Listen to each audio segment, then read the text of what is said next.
मो ना हूँ पंडित विजय कुमार शतपथी। भगवती पाखे गोटे मंगला मंदिर अच्छी विश्वरूपा सर्वमंगला से टुटू बाबा जन अच्छा किसी दिन गलापर माँ पाखे भगवती मंदिर पाखापाखि लोक मैंने मंगला यज्ञ देखा जाती बाबा तत्वावधान सर्वप्रथम ए जगार भगवती निकट गोटे यज्ञ अनुष्ठान कर देवी यज्ञ। ये देवी यज्ञ आज को 7 वर्ष है आसूची देवी पूजा करने द्वारा विश्व शांति प्रतिष्ठा हुए जो महामारी आसी आमर जो प्रकार देवर सेवा जो विप्लव सब घटुची भूकंप बात्या बन्या ये समस्त प्रकार जो काला बैशाखी लोक मान भीतस्त कर लगे समस्त प्रकार उद्धार करने एकमात्र भगवती चाहिए जा देवी सर्वभूतेषु मातृरूपेण संस्थिता नमतस्यै नमो नम दैवाधीन जगत सर्व मंत्राधीन च देवता ते मंत्रा ब्राह्मणाधीना तस्माद ब्राह्मण देवता। भगवती न चाहिए पत्र भी कहती नहीं से जगजनी भगवती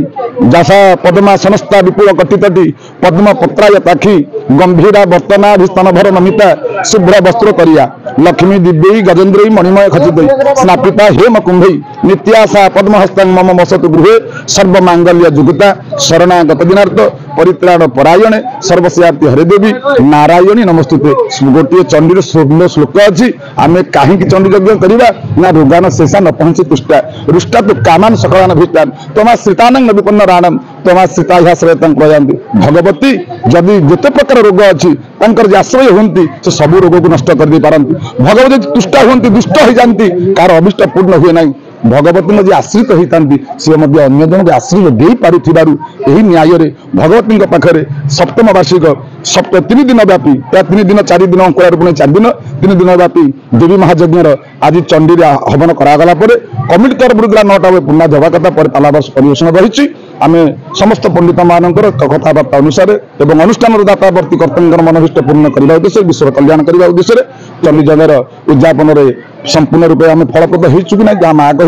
जगतजनी देवी माँ भगवती समस्त कृपा बारिधि वर्षा करंतु घंट घोड़े रखु सर्वे बोल आनंद कबार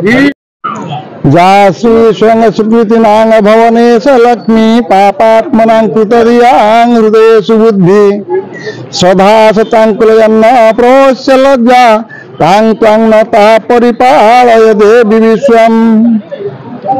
माँ भगवती पीठरे विगत 7 वर्ष धरी जो यज्ञानुष्ठान चली मुख्य पुरोधा भाव श्रीयुक्त विजय कुमार शतपथी तत्वावधान आम मैंने सब आस यज्ञानुष्ठान को पूर्ण करुचु। तेणु यही माँ पीठर महात्म्य एभली पूर्णाहुति दिवस प्राय 2000-3000 पर्यंत व्यक्ति विशेष उपस्थित होती जहाँ जार किसी मानसिक रही से उद्देश्य एठार माँ पाखे मानसिक कर चरुअन्न खाई निज निवास को जाती। आज पूर्णाहुति दिवस विशेषतः रखाई पाला कार्यक्रम आमर यज्ञर चंडी आहुति दिया माँ मो देवेन्द्रनाथ नायक आमर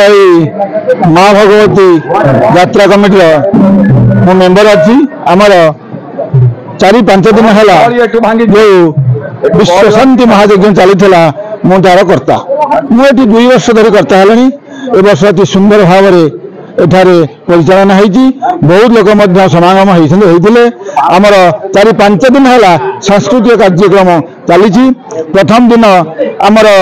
यही चांदगा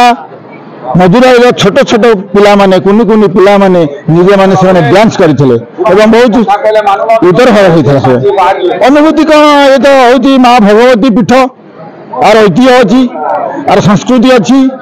आर प्राचीन इतिहास अच्छी यही माँ भगवती पीठरे बहुत दिन कालू सांस्कृतिक कार्यक्रम पाला चलुची आज पाला बर्तमान चलो 3 दिन पर्यंत पूर्णाहुति भाव में आमर सका आनंद बजार चली खियापिया चली बर्तमान प्राय बहुत लोक समागम होते समस्त प्रसाद पाई गए कौन लोक अति खुशी आनंद लोक मैंने जावासा कर।